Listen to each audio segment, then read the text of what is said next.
Have you ever wondered what life inside a prison is like or how the prison system works? An intriguing question, isn't it? The prison system, a topic shrouded in mystery and layered with complex issues. This isn't just about bars and locks. It's about society, justice, and human rights. It's about the balance between punishment and rehabilitation. It's a system that affects millions, yet remains largely misunderstood. So, let's pull back the curtain. Let's delve into the complexities of the prison system and explore its intricacies. Prisons as we know them today are a relatively modern phenomenon. They've come a long way from their origins, which can be traced back to the ancient civilizations of Greece and Rome. Back then, prisons were not meant for punishment, but were primarily used to detain individuals awaiting trial or execution. However, as societies evolved, so did the concept of prisons. The idea of incarcerating individuals as a form of punishment began to take root during the Middle Ages. It was during this period that the concept of penitentiaries was born, derived from the word penitence. The idea was to provide an environment where the guilty could reflect on their actions and seek repentance. Fast forward to the 18th century, and we see the birth of the modern prison system. The focus shifted from mere detention to reform and rehabilitation. Prisons were now seen as institutions where offenders could be taught to become law-abiding citizens. Today, prisons come in all shapes and sizes, each serving a specific purpose. They can be broadly categorized into three types: federal, state, and private. Federal prisons are managed by the federal government and typically house inmates who've committed crimes against the state. State prisons, on the other hand, are run by state governments and generally hold individuals convicted of state crimes. Then we have private prisons, which are owned by private corporations and operate on a for-profit basis. Each of these prison types is further divided based on the level of security they provide, ranging from minimum to supermax. Minimum security prisons are often likened to college campuses, providing inmates with more freedom and less supervision. Medium security prisons offer a balanced approach, with a mix of dormitory housing and cell blocks. Maximum security prisons, as the name suggests, provide the highest level of security, with inmates spending most of their time in cells. Lastly, we have supermax prisons, often referred to as the prison of prisons. They are designed to house the most dangerous criminals, with inmates spending up to 23 hours a day in solitary confinement. So, the prison system isn't as one-dimensional as it might seem. Each type of prison and level of security serves a specific purpose. Prisons serve multiple purposes, from punishment to rehabilitation. But do they succeed in achieving these goals? Let's delve into this conundrum. To understand prisons, we first need to grasp their intended purposes.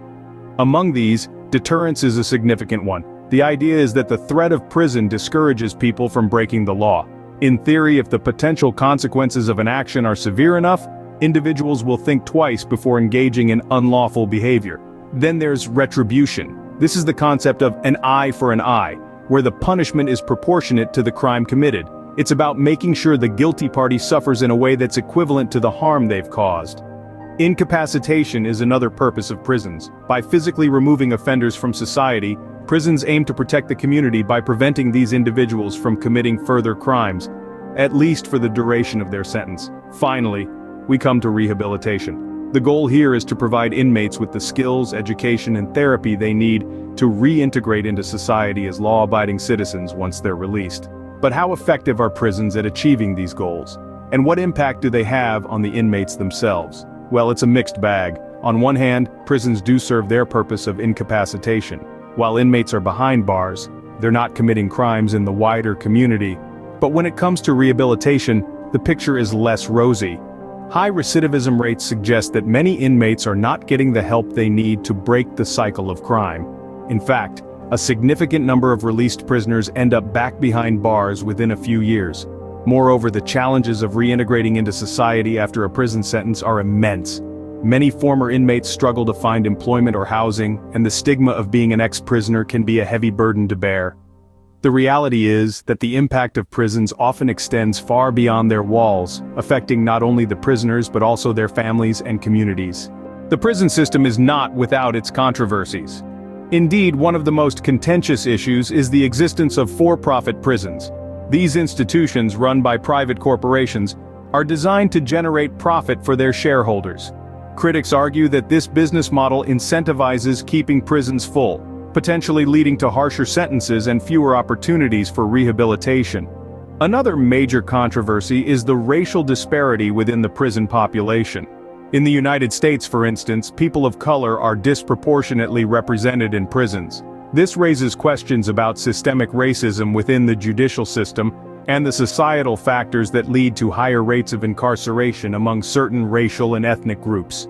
The issue of prisoners' rights also sparks heated debates.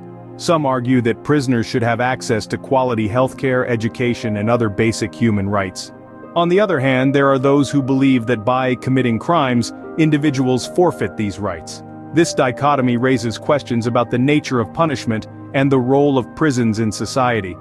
Yet another controversy pertains to the conditions within prisons. Overcrowding, violence, and lack of access to basic necessities are common complaints.